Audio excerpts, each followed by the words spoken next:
हर व्यक्तियों के चेहरे अलग अलग होते हैं, इसलिए इस दुनिया में किसी भी व्यक्ति के ऊपर भरोसा बिल्कुल भी नहीं करना चाहिए। यहाँ कोई अपना नहीं होता।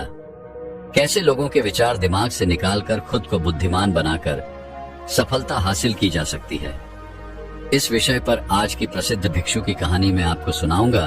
तो चलिए कहानी की शुरुआत करते हैं। दोस्तों, यहाँ के लोग जिन्हें आप अपना समझते हैं, आप सोचते हैं कि आपके मित्र, आपके संबंधी आपके अपने हैं। आप सोचते हो आपकी पत्नी, आपके बच्चे आपके अपने हैं, तो आप एक बहुत बड़ी भूल कर रहे हैं, क्योंकि इस दुनिया में आपका अपना कोई नहीं, कोई किसी का नहीं है, ना ही आप किसी के हैं। इस दुनिया का सबसे बड़ा दुख तो यही है कि यहाँ सभी मेरे अपने हैं, और यही वजह है कि आप हमेशा दुखी रहते हैं। आप सोचते हैं कि दुश्मन और शत्रुओं के कारण आपके जीवन में दुख है, लेकिन उससे कहीं ज्यादा दुख हमारे जीवन में हमारे अपने ही हमें देते हैं। जो लोग अपने जीवन को खो देते हैं, उनके जीवन को खोने का सबसे बड़ा कारण उनके अपनों के द्वारा दिया गया वह दुखी होता है। हम हमेशा ये सोचते रहते हैं कि हम तो अपनों के लिए कर रहे हैं, हम जो कुछ भी कर रहे हैं अपने परिवार के लिए कर रहे हैं। हमेशा हम दूसरों की इच्छाओं को पूरा करने में लगे रहते हैं, क्योंकि हम चाहते हैं कि वह जिन्हें हम अपना मानते हैं, जिन्हें हम अपना कहते हैं, वह हमेशा खुश रहें, उन्हें किसी चीज की कोई कमी न हो, उनका जीवन खुशियों से भरा रहे। और उसके लिए हमें जो कुछ त्याग करना पड़ता है, हम वो भी त्याग करने के लिए तैयार हो जाते हैं। यहाँ तक कि हम अपना जीवन भी जीना भूल जाते हैं, और अपनों की ख्वाहिश, अपनों के सुख के लिए हम अपना पूरा जीवन यूं ही मेहनत करते रह जाते हैं, अपने जीवन को यूं ही घिसते रहते हैं। लेकिन जब आप उनकी ख्वाहिश को पूरा करने के बाद अपनी किसी इच्छा को पूरा करने की कोशिश करते हैं, तब वही अपने आप को स्वार्थी कहने लगते हैं, आपसे नाराज हो जाते हैं, आपसे बात तक नहीं करते, आप पर तरह तरह के सवाल उठाते हैं, आप पर उंगलियां उठती हैं। तब हमें ये एहसास होता है कि हमारा सब कुछ किया धरा मिट्टी में मिल गया। तब हमारे दिल को एक गहरी चोट पहुंचती है, और तब हम यह महसूस कर पाते हैं कि यहाँ पर हमारा अपना कोई नहीं। आपने अपने जीवन में कभी ना कभी इस बात का अनुभव तो किया ही होगा, क्योंकि ऐसा होना स्वाभाविक है और यह हर किसी के साथ होता है। और इसका एकमात्र कारण यह है कि हम कभी भी सत्य को देख नहीं पाते, क्योंकि यहाँ पर अपना कोई है ही नहीं। और जैसे ही आप किसी को अपना कहते हैं, अपना मानते हैं, वह कोई और हो जाता है, अर्थात वह दूसरा हो जाता है। क्योंकि अपना तो कोई और ही है, जिसे आप कभी देख नहीं पाते, जिससे आप कभी मिल नहीं पाते, और आप उससे कभी कोई बातें भी नहीं करते, ना ही आप उसकी कभी कोई बात सुन पाते हैं। वही आपके सबसे ज्यादा करीब होता है, वही अपना होता है, परंतु आप उसे ना तो कभी अपना मानते हैं और ना ही उसे कभी अपना समझ पाते हैं। इस दुनिया में आपके सारे रिश्ते स्वार्थी हैं। आप जो अपनों को दे रहे हैं, जरा उसे वापस लेकर देखिए, या उन्हें वह देना बंद कर दें जो आप उन्हें देना चाहते हैं, या वह जो पाना चाहते हैं। तब आपको अपनों की जगह दूसरे अवश्य नजर आएंगे, और तब आप भी यकीन करने लग जाएंगे कि आपका अपना कोई नहीं। बहुत समय पहले की बात है, एक नगर में एक युवक रहता था जो अपने अपनों से बहुत परेशान हो चुका था, जिस कारण वह अपने जीवन को समाप्त करना चाहता था। और वह अपने जीवन को समाप्त करने के लिए एक नदी के किनारे जा पहुंचा। जब वह उस नदी में छलांग लगाने वाला ही था कि तभी वहां पर एक गुरु आ पहुंचे। उन्होंने उस युवक से कहा, क्या बात है बेटा, क्या जीवन तुम्हें अच्छा नहीं लगता? आखिर तुम इतने कीमती जीवन को क्यों नष्ट कर रहे हो? इस पर वह व्यक्ति उदास होकर उन गुरुवर से कहता है गुरुवर, जिंदगी भर जिन्हें मैंने अपना माना, जिन्हें मैंने अपना समझा, जिनकी मैंने हर ख्वाहिशें पूरी की, जिन पर मैंने सब कुछ लूटा दिया, आज मैंने बस इतनी सी ख्वाहिश रखी कि वे लोग मेरा सम्मान करें।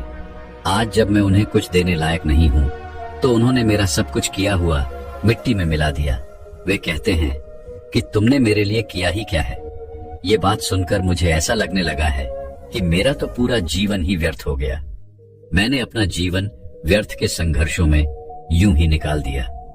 और तब मेरे मन में तरह तरह के प्रश्न उठने लगे, और मैं यह सोचने लगा कि आखिर यहाँ पर कौन है जो अपना है? आखिर किसके लिए मैं यह सब कर रहा था? और मैंने यदि इनके लिए कुछ किया ही नहीं, तो मेरे जीवित रहने का क्या मतलब है? इससे तो अच्छा है कि मैं अपने जीवन को यहीं पर समाप्त कर लूं। उन गुरुवर ने उस युवक की सारी बातें ध्यानपूर्वक सुनी और उसके बाद वह उस युवक से कहते हैं, बेटा, यहाँ पर एक ऐसा व्यक्ति है जो केवल और केवल तुम्हारा ही है, वह तुम्हारा अपना है। उसका और तुम्हारा संबंध किसी स्वार्थ पर आधारित नहीं है। वह तुमसे कुछ भी नहीं मांगता, वह तो तुम्हें कुछ देने के लिए तैयार खड़ा रहता है। ये बात सुनकर वह व्यक्ति थोड़ा सा अचंभित हुआ। उसे समझ नहीं आया कि आखिर ऐसा कौन सा व्यक्ति है जो मेरे लिए खड़ा है और जो मुझे सब कुछ देना चाहता है। कुछ देर सोच विचार करने के बाद वह उन गुरुवर से कहता है गुरुवर, आखिर आप कहना क्या चाहते हैं? आखिर ऐसा कौन सा व्यक्ति है जो स्वार्थी नहीं और जो मुझे कुछ देना चाहता है आगे?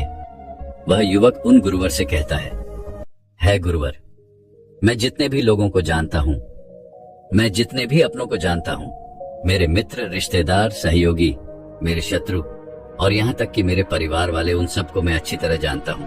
उन सभी में जो मेरे खास है, जो मेरे अपने हैं, उन्हें भी मैं अच्छी तरह से जानता हूं, पर उनमें से तो ऐसा कोई नहीं है जैसा कि आप मुझे बता रहे हैं। इस पर वह गुरु व उस युवक से कहते हैं, बेटा, तुम उसे नहीं जानते, लेकिन वही तुम्हारा अपना है जो तुम्हें हमेशा कुछ ना कुछ देता ही आया है, पर तुमने ना तो कभी उसे देखा और ना ही कभी उसकी कोई बात सुनी।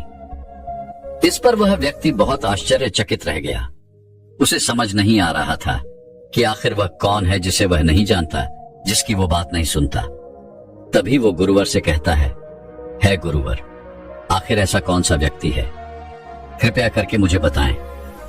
मैं उससे मिलना चाहता हूं, मैं उसकी बातें सुनना चाहता हूं। मैं भी तो देखूं आखिर वह कौन है जो मेरा अपना है और जिससे मैं मिल नहीं पाया। इस पर वह गुरुवर उस व्यक्ति को एक गुफा की ओर ले जाते हैं।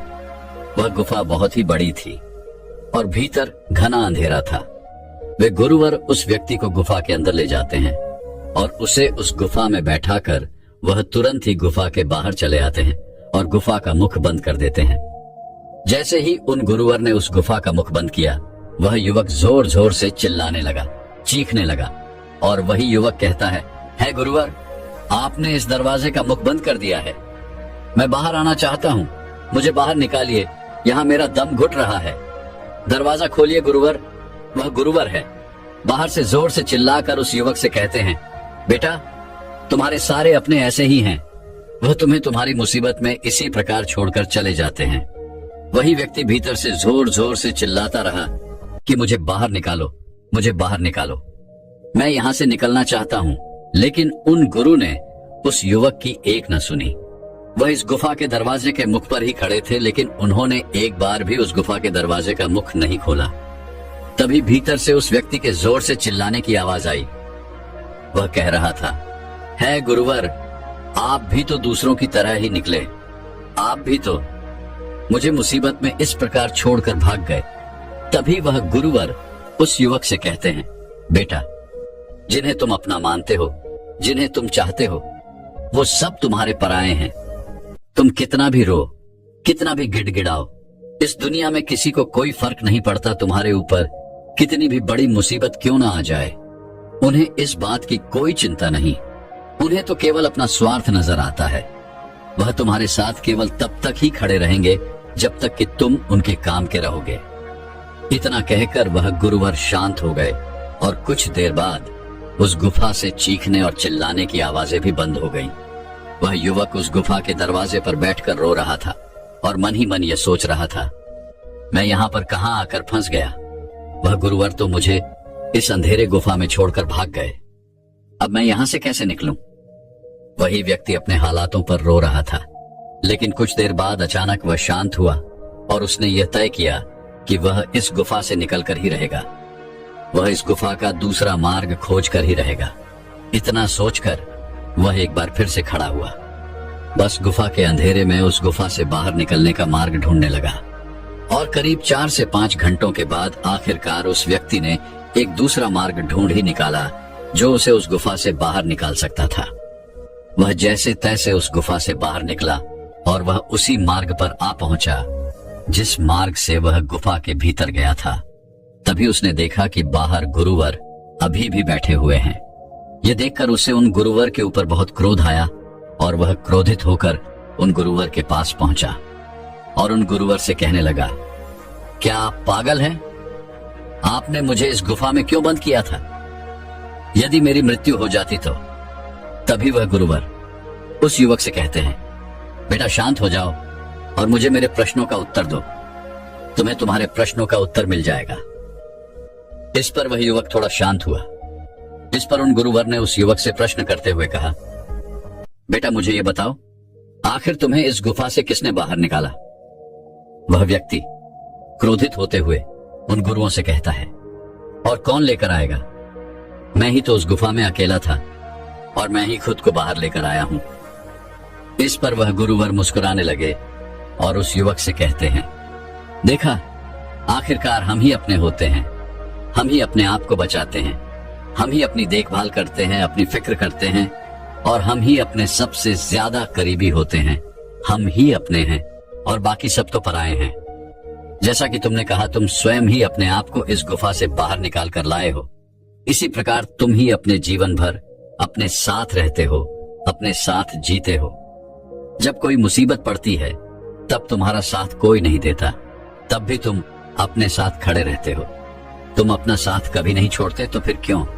तुम दूसरों में अपनापन ढूंढते हो। जरा एक पल के लिए यह सोच कर देखो, जो स्वयं का ना हो सका वह दूसरों का क्या होगा? उन गुरुवर की आवाज सुनकर उस व्यक्ति का सारा क्रोध शांत हो गया और वह उन गुरुवर की बात अच्छी तरह से समझ चुका था। उसने उन गुरुवर से कहा, है गुरुवर, आप ठीक कहते हैं, आपकी बात बिल्कुल सही है, लेकिन मेरे अलावा मेरे परिवार में मेरे माता पिता, भाई बहन, पत्नी और बच्चे भी तो हैं। यह भी तो मेरे अपने ही हैं। उस युवक की यह बात सुनकर वह गुरुवर उस युवक से कहते हैं, बेटा तुम मेरे साथ चलो, मैं तुम्हें कुछ दिखाता हूँ।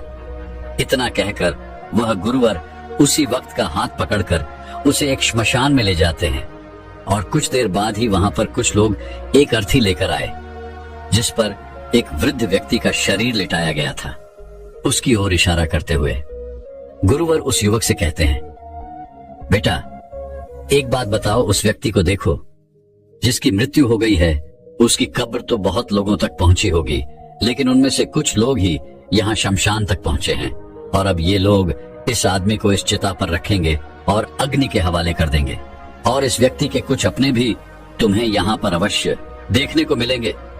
कुछ इसके मित्र होंगे, कुछ इसके परिवार वाले, तो कुछ इसके बच्चे भी होंगे। कुछ की आंखों में तुम्हें आंसू नजर आएंगे, तो कुछ बिना आंसू के तुम्हें ज्ञान बांटते नजर आएंगे। और जैसे ही यह चिता जलने लगेगी, सब यहाँ से चले जाएंगे और इस व्यक्ति को हमेशा हमेशा के लिए भूल जाएंगे। उन गुरुवर के इतना कहने के कुछ देर बाद ही उन लोगों ने उस मृत व्यक्ति को चिता पर लेटा दिया और उसे अग्नि के हवाले कर दिया। जैसे ही जीता जलने लगी, तुरंत ही कुछ लोग वहां से हाथ धोकर घर की ओर निकलने लगे। तभी गुरुवर उस युवक से कहते हैं, बेटा देखो, जो इस व्यक्ति के सबसे ज्यादा करीब होगा, जिसे वह अपना कहता होगा, जिसे वह अपना मानता होगा, वह सबसे बाद में यहाँ से जाएगा। और देखते ही देखते सभी लोग वहां से चले गए, लेकिन एक व्यक्ति जो बाहर ही रह गया था, वह उस चीता में जलने वाले का पुत्र था। लेकिन कुछ देर बाद ही वह भी वहां से चला गया। तभी वह गुरुवर उस व्यक्ति से कहते हैं, देखा, यहाँ पर कोई अपना नहीं होता, हमारा साथ कोई नहीं देता, सारे संबंध तो केवल इस दुनिया के ही है। हम तो अकेले आते हैं और अकेले ही जाते हैं। हम अपने आप को साथ लेकर आते हैं और अपने आप को ही साथ लेकर वापस चले जाते हैं, पर अपने आप से कभी मिल ही नहीं पाते। और यही हमारे जीवन का सबसे बड़ा दुर्भाग्य है। जो जीवन भर हमें संभालता है, हमारी बातों को सुनता है, हमारी कार्यों में हमारी मदद करता है, हर परेशानी, हर तकलीफ में हमारे साथ खड़ा रहता है, हम उससे ही मिलना नहीं चाहते, ना ही उसे हम कभी अपना मानते हैं। ठीक उसी प्रकार तुम भी ना तो अपने आप को जानते हो, ना ही अपने आप को मानते हो, बल्कि तुमने तो अपने आप को मानने की बजाय इस दुनिया को ही अपना मान लिया है। इस चिता की तरफ देखो, इस चिता में जलने वाले की पत्नी 4 दिनों तक और इसकी माता 8 दिनों तक शोक मनाएगी, फिर वह भी इसे भूल जाएंगे और अपनी जिंदगी में व्यस्त हो जाएंगे। तभी वह युवक उन गुरुवर से कहता है गुरुवर, आप जो कुछ कह रहे हैं वह सब सत्य है, लेकिन मेरे मन में एक और प्रश्न है। तभी गुरुवर कहते हैं, पूछो, तुम क्या पूछना चाहते हो? इस पर वह युवक कहता है गुरुवर, अगर मैं ही अपना हूं और मुझे ही अपना ख्याल रखना है और अपने आप को जानना है, पहचानना है, मुझे अपनी बातें सुननी है और अपने साथ खड़ा रहना है, तो आखिर मेरे माता पिता, भाई बहन, पत्नी, बच्चे, क्या मैं इनको छोड़ दूं? क्योंकि वह दूसरे हैं, मेरे अपने नहीं। इस पर वह गुरुवर मुस्कुराने लगे और उस युवक से कहते हैं, बेटा, मैंने ऐसा कब कहा कि तुम अपने माता पिता, भाई बहन, अपनी पत्नी और अपने बच्चों को छोड़ दो? मैं तो बस तुमसे इतना ही कह रहा हूं कि जिस दिन तुम स्वयं को जान जाओगे, तुम अपने आप को पहचान जाओगे, और जिस दिन तुम्हारा स्वयं से मिलन हो जाएगा, उस दिन से तुम यह सोचकर कभी नहीं जियोगे कि जो भी तुम कर रहे हो उसके बदले में तुम्हें कुछ प्राप्त होगा। तब गुरुवर की आवाज सुनकर वह युवक आश्चर्यचकित रह गया। वह समझ नहीं पा रहा था कि आखिर गुरुवर क्या कहना चाहते हैं। तभी वह युवक उन गुरुवर से कहता है गुरुवर, एक तरफ तो आप कह रहे हैं कि वो सारे तुम्हारे अपने नहीं, और दूसरी तरफ आप यह भी कह रहे हैं कि उन्हें ना छोड़ो। आखिर मैं आपकी बात समझ नहीं पा रहा, आप कहना क्या चाहते हैं? इसका जवाब देते हुए वह गुरुवर उस युवक से कहते हैं, बेटा, जिस दिन तुम्हारा तुमसे मिलन हो जाएगा, उस दिन के बाद से तुम किसी दूसरे के लिए दुखी नहीं रहोगे, क्योंकि तब तुम उनके लिए जो भी करोगे केवल यह सोचकर नहीं करोगे कि भविष्य में तुम्हें कुछ मिलेगा। जैसे कि अभी कुछ देर पहले तुम यही सोचकर तो रो रहे थे कि तुमने उनके लिए जो कुछ भी किया है उसके बदले तुमने आज तक उनसे कुछ नहीं मांगा। बस तुम तो उनसे केवल थोड़ा सा सम्मान चाहते हो, लेकिन वह तुम्हें सम्मान नहीं दे रहे और यह भावना तुम्हें दुख पहुंचा रही है। लेकिन जब तुम स्वयं को जान जाओगे तो तुम्हारे भीतर से ये भावना भी चली जाएगी, और तब तुम किसी से ना कोई आशा रखोगे और ना ही तुम्हारी आशाएं टूटेगी और ना ही तुम्हें कभी दुख पहुंचेगा। जिसे भी तुम अपना कहते हो वह सब तुमसे अपने स्वार्थ के लिए जुड़े हुए हैं, और जो कुछ भी तुम उनके लिए कर रहे हो उसमें भी तुम्हारा स्वार्थ छुपा हुआ है, क्योंकि जो कुछ भी तुम उनके लिए कर रहे हो उसके बदले में तुम भी तो उनसे कुछ चाहते हो, और अगर उन्होंने तुम्हें वो कुछ नहीं दिया जो तुम चाहते हो तो तुम्हारे भीतर तुरंत प्रश्नों के सैलाब उठने लगते हैं। तुम ये सोचने लग जाते हो कि मैंने तो उनके लिए इतना कुछ किया, लेकिन वह मेरे लिए कुछ नहीं करना चाहते, वह मुझे कुछ नहीं देना चाहते। इसीलिए इस दुनिया में अगर कोई हमारा है तो वह हम खुद ही हैं, हम ही अपने हैं और हम ही अपने साथ हमेशा रहते हैं। इतना कहकर वह गुरुवर शांत हो गए, और उस युवक को भी अब उन गुरु की बात अच्छी तरह से समझ में आ चुकी थी। उस युवक ने उन गुरुवर को प्रणाम किया और वापस अपने घर लौट गया। अब से वह अपने परिवार के साथ हंसी खुशी रहता, वह अपने परिवार के लिए सब कुछ करता, परंतु कोई आशा नहीं रखता कि बदले में उसे भी कुछ वापस मिलेगा, बल्कि वह तो अपने साथ मस्त रहता, खुश रहता, और अब उसे किसी बात की कोई चिंता नहीं थी, ना ही किसी बात का कोई दुख था। लेकिन दोस्तों, हम इसे अधिकांश लोग जानबूझकर खुश नहीं रहना चाहते। हम तो केवल दूसरों को ये एहसास दिलाने में लगे रहते हैं कि केवल तुम्हारी वजह से आज मुझे इतना बड़ा दुख है, मैं परेशान हूं, मैं चिंतित हूं।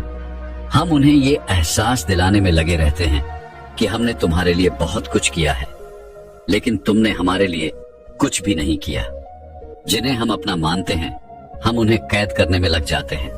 हम चाहते हैं कि हम जैसा चाहें वो वैसा ही करे, और यही हमारी समस्या का सबसे बड़ा कारण है, यही हमारे दुख का सबसे बड़ा कारण है, और हमें इसी में मजा भी आता है। इसलिए हम इसे छोड़ना नहीं चाहते।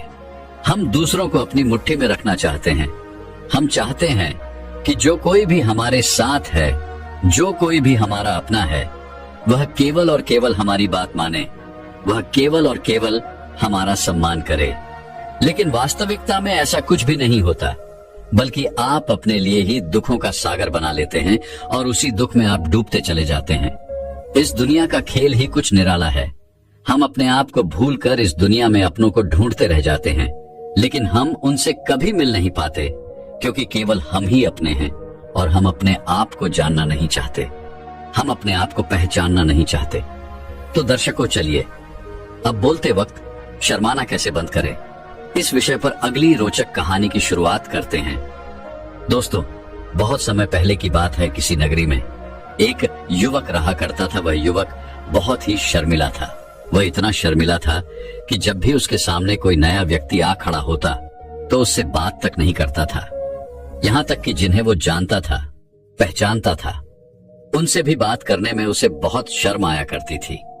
वह उनसे भी ठीक से बात नहीं कर पाता था और अपनी इस समस्या के कारण वह खुद ही बहुत परेशान रहता था, क्योंकि वह अपने जीवन में कुछ कर ही नहीं पा रहा था।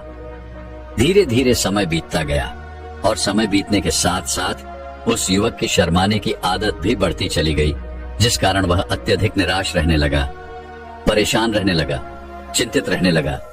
उसे यह समझ नहीं आ रहा था कि वह अपनी इस समस्या से किस तरह से छुटकारा पाए। उसके घर वाले भी अब उसकी इस समस्या को लेकर बहुत चिंतित रहने लगे थे। वे सोचते थे कि इसका क्या होगा, ये अपने जीवन में कुछ कर पाएगा भी या नहीं। जब भी वह कहीं पर काम के लिए जाता तो लोग उसके इस सीधेपन का फायदा उठाते, उसे परेशान करते। वह कुछ ज्यादा कह नहीं पाता था, जिस कारण उसे कोई कुछ भी कह देता और वहां से चला जाता। इन्हीं सब कारणों की वजह से उसका मन कहीं भी किसी भी काम में नहीं लगता।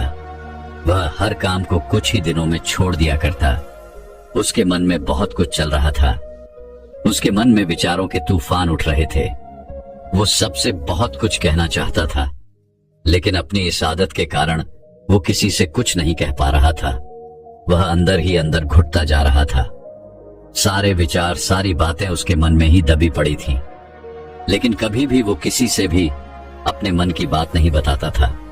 जब वो छोटा सा बच्चा था तब उसे लोग बहुत पसंद करते थे। उसकी इस आदत को भी लोग सराहते थे। लेकिन इसी आदत की वजह से जब वह बड़ा हो गया, युवा हो गया, तो इसी आदत के कारण उसे अपना जीवन जीने में भी अत्यधिक परेशानियां उठानी पड़ रही थी। और वह युवक भी अपनी इस एक गलती के कारण बहुत परेशान रहता। अपने इस एक आदत से वह छुटकारा पाना चाहता था। वह चाहता था कि वह लोगों से अपने मन की बात खुलकर कह पाए। वो जो कुछ करना चाहता है, जो कुछ कहना चाहता है, वो सबसे वो खुलकर कह सके, कर सके। लेकिन जब भी कोई दूसरा उसके सामने आता तो उसकी जुबान मानो खुलती ही नहीं। यहाँ तक कि वह अपने माता पिता के सामने भी ठीक से बात नहीं कर पाता था। केवल उसके कुछ मित्र थे जिनसे वह अपने मन की बात कर पाता था। जब भी वह किसी बात का जवाब देता तो लोग उसकी हंसी उड़ाते, उसका मजाक बनाते। लोग कहते कि अब तेरे मुंह में भी जबान आ गई है। ये समस्या दिन ब दिन बढ़ती चली जा रही थी और इस समस्या के कारण अब उसके पिता भी अत्यधिक चिंतित रहने लगे थे। वह चाहते थे कि उनका बेटा भी दूसरों के सामने अपने मन की बात रख सके। लेकिन एक दिन जब वह अपने उस बेटे को दूसरों के सामने शर्मिंदा होता हुआ देख रहे थे, तभी उन्हें बहुत क्रोध आया और वो अपने बेटे को खरी खोटी सुनाने लगे। उन्होंने उसे इतना डांट दिया कि वह युवा लड़का अत्यधिक क्रोधित हो गया और वहां से बिना कुछ कहे वह वहां से चला गया। शाम हो चुकी थी और अब तक उनका बेटा घर नहीं लौटा था। माता और पिता दोनों बड़े ही चिंतित थे। वह अपने बेटे को वापस घर पर देखना चाहते थे, लेकिन वह युवा लड़का तो भागते भागते पहाड़ की चोटी पर जा पहुंचा था।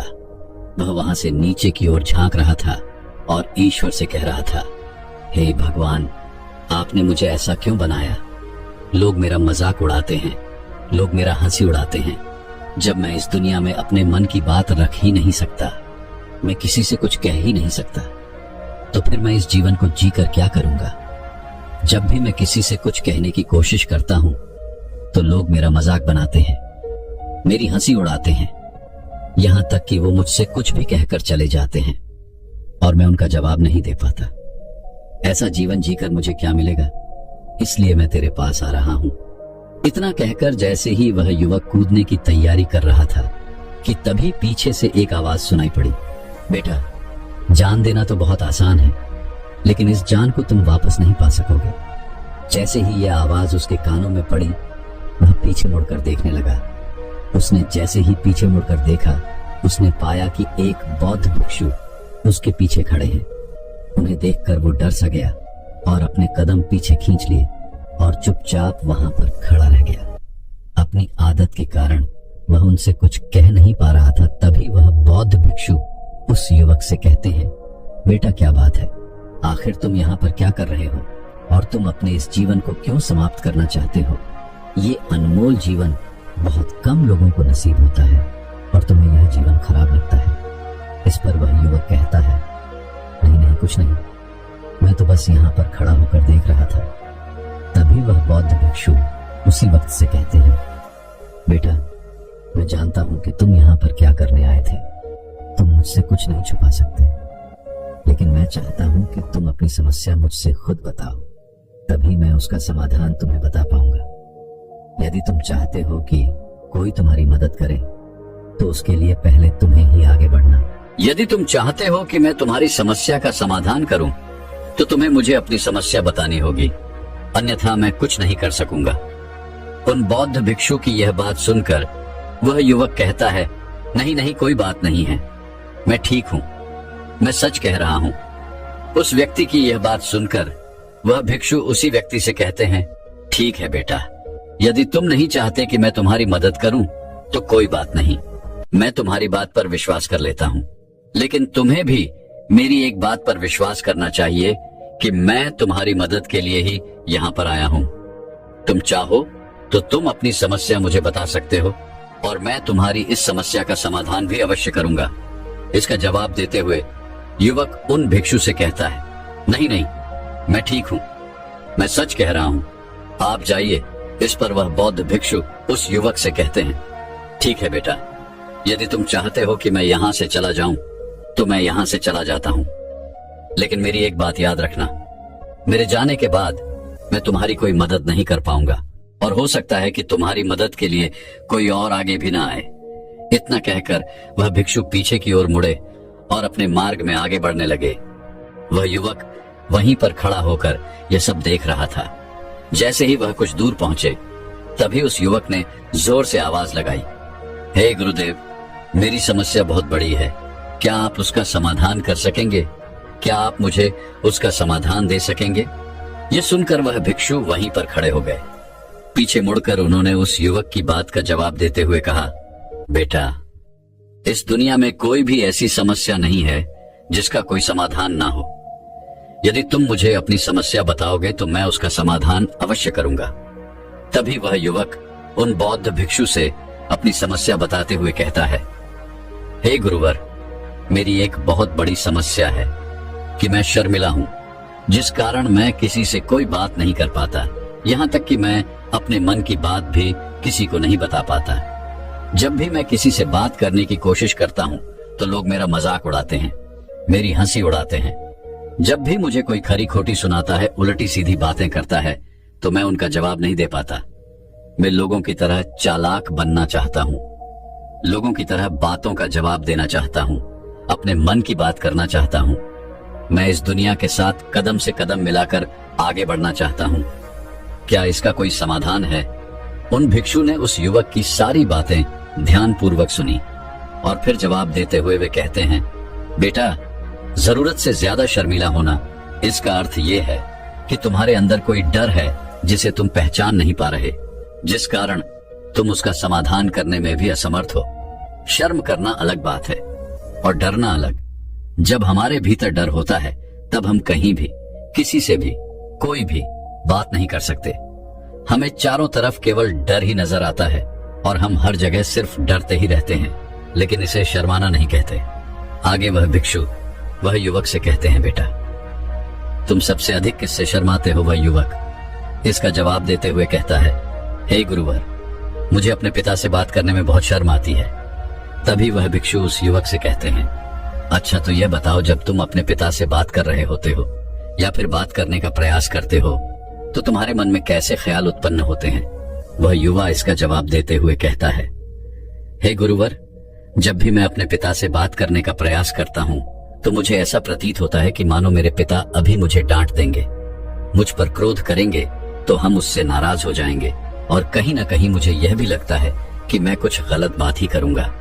यहाँ तक कि मेरे मन में ऐसे भी ख्याल उत्पन्न होते हैं कि शायद मेरे पिता मुझसे प्यार ही नहीं करते। परंतु हे गुरुवर, आप कहते हैं कि शर्म अलग है और डरना अलग बात है, तो क्या कोई ऐसा उपाय है जिससे मुझे डर प्रतीत ही ना हो? क्या कोई ऐसा रास्ता है जिससे मेरे अंदर का यह डर पूरी तरह से समाप्त हो जाए? कृपा करके मुझे इस समस्या का समाधान बताइए। मुझे अपने इस डर से बाहर निकलना है। मुझे लोगों की तरह अपने इस जीवन को खुल के जीना है। उसकी ये सारी बातें सुनकर भिक्षु उसी व्यक्ति से कहते हैं, जाओ और अपने पिता से कहो कि मुझे कुछ काम करना है और उसके लिए मुझे आपसे कुछ धन चाहिए। यदि तुम उनसे धन मांगने में कामयाब हो गए तो मैं तुम्हें तुम्हारी समस्या का समाधान अवश्य बताऊंगा। वह युवक काफी घबरा गया। उसने उन गुरुवर से कहा, हे गुरुवर, मुझे यह कार्य न दीजिए। मैं अपने पिता से बहुत डरता हूँ। मैं उनसे कुछ नहीं कह पाता। उनके सामने तो मेरी बोलती तक बंद हो जाती है। मैं उनसे धन भला कैसे मांगूंगा। ये बात सुनकर वह बौद्ध भिक्षु उस युवक से कहते हैं, तब तो तुम्हारी समस्या का कोई भी समाधान नहीं है और ना ही तुम कभी भी अपने जीवन को खुलकर जी पाओगे। ये बात सुनकर वह युवक उन भिक्षु से कहता है, हे गुरुवर, ऐसा ना कहे, कृपया करके मुझे कोई और कार्य बताइए। कोई ऐसा कार्य जिससे मेरे अंदर का डर पूरी तरह से समाप्त हो जाए। कोई ऐसा समाधान बताइए।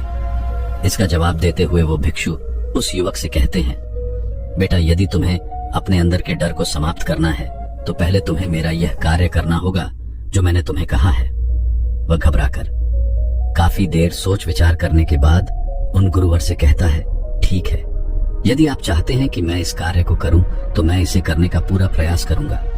इतना कहकर वह युवक अपने घर लौट जाता है।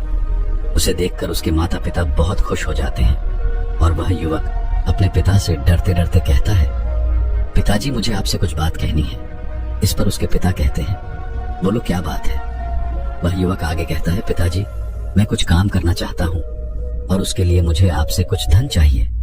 क्या आप मुझे कुछ धन दे सकते हैं? इतना सुनकर उस युवक के पिता ने उस युवक की तरफ ध्यान से देखा। काफी दिन देखने के बाद वह खुशी से झूम उठे और तुरंत ही उन्होंने कुछ धन अपने पुत्र के हाथों पर रख दिया और कहने लगे, बेटा, क्या इतना धन काफी है कि तुम्हें और चाहिए? इसके जवाब में वह युवक अपने पिता से कहता है, नहीं नहीं पिताजी, इतना काफी है, मैं इतने से काम चला लूंगा। वह युवक उस धन को लेकर तुरंत दौड़ा दौड़ा पुनः भिक्षु के पास लौटा और जो धन उसने अपने हाथों में ले रखा था उसे दिखाते हुए वह कहता है, हे गुरुवर, जैसा आपने कहा था मैं ये धन लेकर आपके पास आ चुका हूँ। मैंने अपने पिता से धन मांग लिया है। अब मुझे आप मेरी समस्या का समाधान बताइए। तभी वह भिक्षु उस युवक से कहते हैं, अरे इतनी जल्दी क्या है, अभी तो तुम्हें मेरे लिए एक और काम करना है, तभी मैं तुम्हें तुम्हारी समस्या का समाधान बताऊंगा और यदि तुम मेरे लिए इस कार्य को नहीं पूरा कर सके तो मैं तुम्हें कभी भी तुम्हारी समस्या का समाधान नहीं बताने वाला। तभी वह युवक उन भिक्षु से कहता है, हे गुरुवर, अभी तो मैंने आपके लिए एक काम किया है, अभी आप मुझे एक और काम करने के लिए कह रहे हैं। तभी वह भिक्षु उसी वक्त से कहते हैं, हाँ, तुम्हें मेरे लिए एक और काम करना ही होगा। वह युवक एक बार फिर से काफी सोच विचार कर उन बौद्ध भिक्षु से कहता है, अच्छा ठीक है, बताइए अब मुझे क्या करना है। इसके जवाब में वह बौद्ध भिक्षु उस युवक से कहते हैं, जाओ और यह धन जो तुमने अपने पिता से मांग कर लाया है उस धन को वापस अपने पिता को लौटा दो और साथ साथ यह भी कहना कि पिताजी, मैं अभी काम नहीं करना चाहता, लेकिन जब समय आएगा तो मैं आपसे यह धन वापस ले लूंगा और उससे अपना काम पूरा करूंगा। ये बात सुनकर वह युवक एक बार फिर से ऊपर से नीचे तक पूरी तरह से कांप गया। वह कहने लगा, हे गुरुवर, आप मुझे कोई और काम सौंप दीजिए, मैं उसे जरूर करूंगा। लेकिन अब यदि मैं यह धन लेकर उनके पास वापस गया तो वह मार मार कर मेरी खाल खींच लेंगे। उनका क्रोध आपने अभी तक देखा नहीं है, इसलिए हे गुरुवर, कृपया करके मुझे कोई और काम दे दीजिए, मैं वो आपके लिए अवश्य कर दूंगा। तभी वह भिक्षु उस युवक से कहते हैं, बेटा, जो काम मैंने तुम्हें सौंपा है तुम्हें उसी कार्य को पूरा करना होगा, अन्यथा तुम्हारी समस्या का समाधान मैं तुम्हें नहीं बताने वाला। काफी देर सोच विचार करने के बाद वह उन भिक्षु से कहता है, ठीक है गुरु, मैं वापस आता हूँ और यह धन लौटाकर मैं अभी आता हूँ। वह तुरंत दौड़ा दौड़ा अपने पिता के पास वापस लौटा। उसने अपने पिता से कहा, पिताजी, मैं यह धन अभी नहीं लेना चाहता, अभी यह धन आप मुझसे वापस ले लीजिए। जब मुझे कोई काम पड़ेगा तो मैं आपसे यह धन वापस ले लूंगा। उसके पिता ने उस युवक की तरफ घूर घूर कर काफी देर तक देखा और फिर मुस्कुराते हुए कहने लगे, बेटा, मैं समझता हूं कि किसी भी काम को शुरू करने से पहले हमें उसके बारे में जानकारी इकट्ठा करनी चाहिए। उसके बारे में समझना जरूरी है। कब, क्या, कैसे और कब तक करना है, इसके बारे में भी हमें जानकारी लेनी जरूरी है। कोई भी काम ऐसे ही नहीं शुरू किया जा सकता। उसमें हम सफल होंगे या फिर नहीं, इसका भी अनुमान हमें लगाना पड़ता है। और जब हम इन सभी के बारे में सही जानकारी प्राप्त कर लेते हैं, तभी हमें धन लगाना चाहिए। मुझे बहुत खुशी है कि तुमने यह सही निर्णय लिया है। जब तुम्हें यह समझ में आ जाए कि जो कार्य तुम करने जा रहे हो वह तुम्हारे लिए उचित है, तब तुम चाहो तो मैं तुम्हें यह धन वापस लौटा दूंगा। वह युवक अपने पिता के मुख से यह सारी बातें सुनकर मन ही मन बहुत प्रसन्न था। उसने तो यह उम्मीद तक नहीं की थी कि उसके पिता हंसकर उसे इस तरह से सारी बातें समझाएंगे। वह मन ही मन यह सोच ही रहा था कि तभी उसके पिताजी उसके और करीब आए और अपने उस युवा बेटे को गले से लगा लिया। जैसे ही उसके पिता ने उस युवक को गले से लगाया, उस युवक को बहुत अच्छा महसूस हुआ। उसका आत्मविश्वास, उसका हौसला और बढ़ गया। उसके बाद वह युवक वापस उन गुरुवर के पास लौटा और कहने लगा, हे गुरुवर, जैसा आपने कहा था मैंने बिल्कुल वैसा ही किया है। मैंने वह धन अपने पिता को वापस कर दिया है। अब तो कृपया करके मुझे मेरी समस्या का समाधान बता दीजिए। तभी वह भिक्षु उस युवक की तरफ देखकर मुस्कुराते हैं और उस युवक से कहते हैं, बेटा, इतनी जल्दी क्या है? अभी तो तुम्हें मेरे लिए एक और काम करना ही पड़ेगा। वह युवक कहता है, हे महाराज, आप आखिर मुझसे बार बार इस तरह से काम क्यों करवा रहे हैं? क्या आपके पास मेरी समस्या का कोई समाधान नहीं है? कहीं आप मुझे बेवकूफ तो नहीं बना रहे? जिस तरह से लोग मुझे बेवकूफ बनाते हैं, क्या आप भी मेरे साथ वही तो नहीं कर रहे? आपने कहा, जाओ अपने पिता से पैसे मांग कर लाओ। मैंने पैसे मांग कर लाए। आपने फिर कहा, जाओ ये पैसे अपने पिता को लौटा कर आओ। मैंने आपके कहे अनुसार बिल्कुल वैसा ही किया और अब आप कह रहे हैं कि मैं आपके लिए एक और काम करूं। यह मुझसे नहीं होगा। तभी वह बौद्ध भिक्षु उस युवक की तरफ देखकर मुस्कुराते हैं और कहते हैं, बेटा, बस यह आखिरी काम है और यह बहुत सरल भी है। तुम जैसे ही इस कार्य को पूरा करोगे, मैं तुम्हें वचन देता हूं कि मैं तुम्हारी समस्या का समाधान तुम्हें अवश्य बताऊंगा। इस पर वह युवा फिर से एक बार सोच विचार करता है और उन भिक्षु से कहता है, ठीक है, लेकिन यह आखिरी काम जो मैं आपके लिए करूंगा, बताइए मुझे क्या करना है? तभी वह भिक्षु एक मूर्ति निकालकर उस युवक के हाथ में थमा देते हैं। वह मूर्ति देखने में बहुत ही साधारण सी थी, लेकिन वह भिक्षु उस व्यक्ति से कहते हैं, बेटा, तुम्हें इसे बाजार में ले जाना है, इसे बेचना है और इसके बदले में तुम्हें 100 सोने के सिक्के लेकर आने हैं। जब तुम यह करने में सफल हो जाओगे, तभी मैं तुम्हें तुम्हारी समस्या का समाधान तुम्हें बता पाऊंगा। वह युवक उस मूर्ति को अपने हाथ में लेकर बड़ी ही गौर से देखता है और उन भिक्षु से कहता है, हे गुरुवर, तो बड़ी ही साधारण सी मूर्ति लग रही है, मानो मिट्टी की बनाई गई हो। इसके लिए भला 100 सोने के सिक्के मुझे कौन देगा? कहीं आपका माथा फिर तो नहीं गया है? इसके 1 या 2 सोने के सिक्के मिल जाएं, वो ही बहुत है, लेकिन इसके लिए 100 सोने के सिक्के कोई नहीं देगा। तभी वह बहुत भिक्षु उस युवक से कहते हैं, बेटा, मैंने जो तुम्हें काम सौंपा है, यदि तुम उसे पूरा करोगे तभी तुम्हें तुम्हारी समस्या का समाधान मिल पाएगा। अन्यथा तुम चाहो तो अपने घर लौट सकते हो, फिर से वही अपने पुराने जीवन में, जहां लोग तुम्हारा मजाक बनाते हैं, लोग तुम्हें डराते हैं, सताते हैं। वह युवक उन भिक्षु की यह बात सुनकर मन ही मन यह विचार करता है कि मुझे तो मेरी समस्या का समाधान किसी भी हालत में चाहिए, जिस कारण वह उस मूर्ति को उठाकर बाजार की ओर चल पड़ता है। बाजार पहुंचकर वह एक जगह चुपचाप उस मूर्ति को लेकर खड़ा हो जाता है और इंतजार करने लगता है कि कोई आएगा और उससे उस मूर्ति के बारे में पूछेगा और तब वह उस मूर्ति के लिए 100 सोने के सिक्के की मांग करेगा। देखते ही देखते काफी समय बीत गया, लेकिन अभी तक उसके पास कोई भी व्यक्ति नहीं आया था। उसने आसपास देखा तो लोग चिल्ला चिल्ला कर अपने सामानों को बेच रहे थे। वे जोर जोर से आवाज लगा रहे थे। उसने भी सोचा, यदि मुझे अपनी इस मूर्ति को बेचना है तो मुझे भी जोर जोर से आवाज लगानी होगी। उस युवक ने चिल्लाना शुरू किया, लेकिन वह इतनी जोर से नहीं चिल्ला पा रहा था। उसकी आवाज उसे खुद तक सुनाई नहीं पड़ रही थी। तो भला उसकी आवाज को दूसरे कैसे सुनते, जिस कारण उस व्यक्ति के पास उस मूर्ति को खरीदने के लिए कोई नहीं आ रहा था। धीरे धीरे शाम का समय हो चुका था और उस व्यक्ति को यह डर था कि कहीं वह भिक्षु वहां से कहीं चला न जाए, अन्यथा उसे उसकी समस्या का समाधान कौन देगा। यह सोचकर उसने जोर जोर से आवाज लगानी शुरू की कि 100 सोने के सिक्के में यह मूर्ति ले लो। उसकी आवाज सुनकर लोग उसके पास आने लगे और उसे ये सवाल करने लगे कि इस मूर्ति में ऐसा क्या है जो तुम इसके 100 सोने के सिक्के मांग रहे हो। इसके अंदर ऐसा कुछ तो खास होगा ही। वही हुआ। काफी देर सोच विचार कर उस युवक से कहता है, नहीं नहीं, मुझे कुछ नहीं पता, मैं तो बस ये मूर्ति यहाँ पर बेचने आया हूँ। तभी उसमें से एक युवक उस युवक से कहता है, अगर ऐसी बात है तो इस मूर्ति को कोई नहीं खरीदने वाला।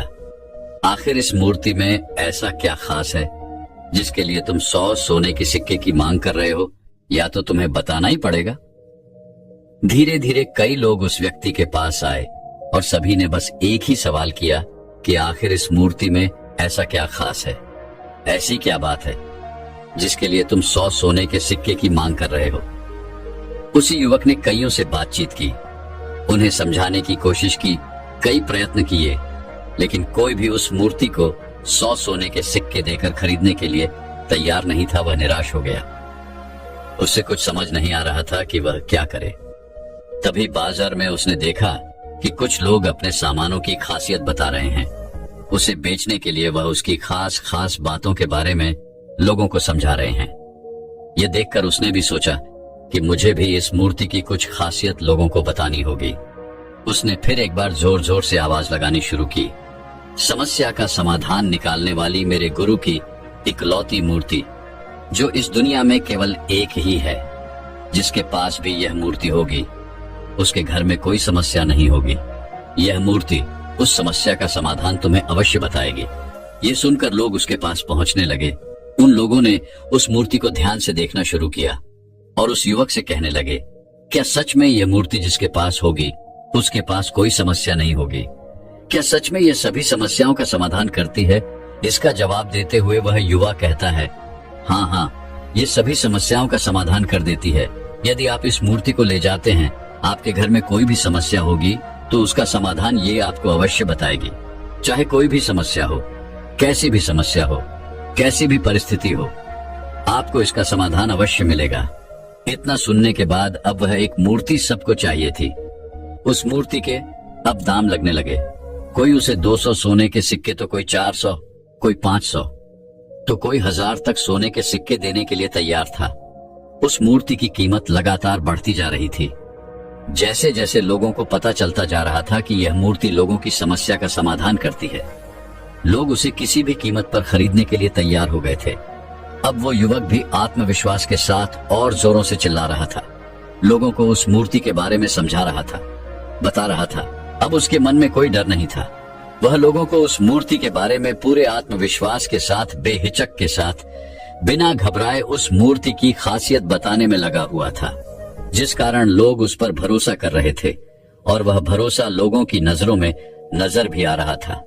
जैसे जैसे अंधेरा होता गया, लेकिन लोगों की भीड़ मानो कम होने का नाम ही नहीं ले रही थी। लोग बड़ी तादाद में उस मूर्ति के बारे में जानना चाहते थे, उस मूर्ति को खरीदना चाहते थे। लेकिन तभी उस युवक ने जोर से आवाज लगाई कि मुझे क्षमा करें, ये मेरे गुरु की मूर्ति है और मैं इसे बेचना नहीं चाहता।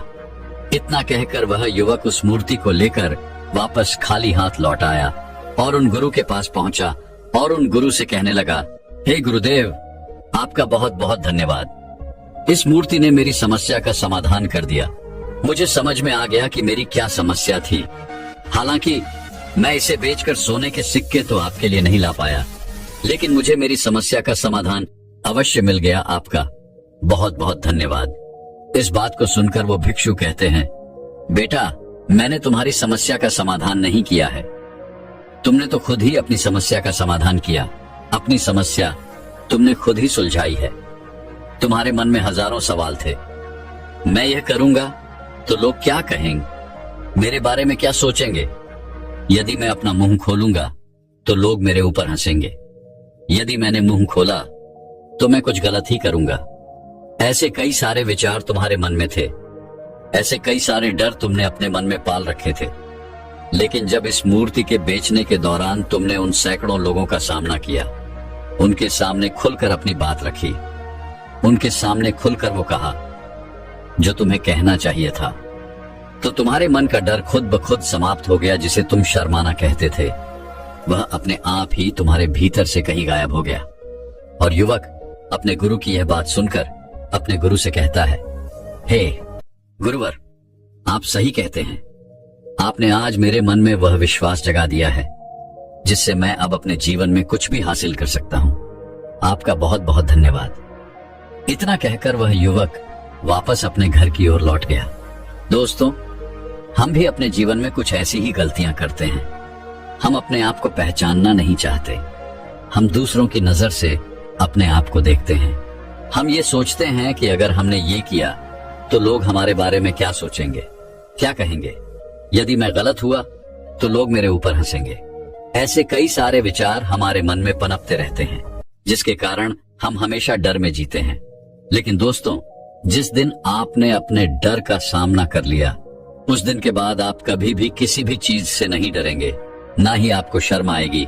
और जब आपके भीतर का वो डर हमेशा के लिए समाप्त हो जाएगा, तो आप अपने जीवन में जो भी कुछ करना चाहते हैं, जो भी कुछ पाना चाहते हैं, उसका रास्ता आपके लिए पूरी तरह से साफ हो जाएगा और आप अपने मार्ग पर तेजी से आगे की ओर बढ़ने में सक्षम भी हो जाएंगे।